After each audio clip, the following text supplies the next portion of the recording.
దివంగత కాంగ్రెస్ నేత డి శ్రీనివాస్ సేవలు ఎప్పటికీ జ్ఞాపకం ఉండేలా రాష్ట్ర ప్రభుత్వం చర్యలు తీసుకుంటుందని తెలిపారు తెలంగాణ సీఎం రేవంత్ రెడ్డి.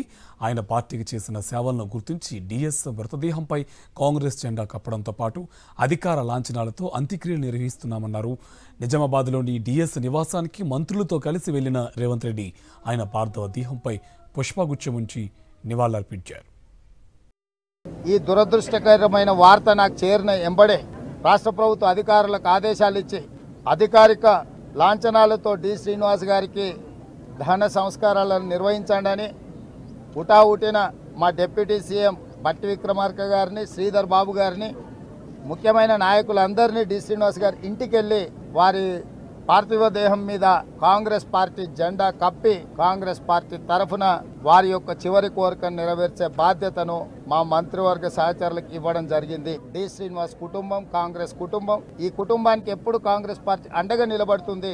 అదే విధంగా వారి జ్ఞాపకార్థం కూడా తీసుకోవాల్సిన చర్యలు తెలంగాణ రాష్ట్ర ప్రభుత్వం తీసుకుంటుంది.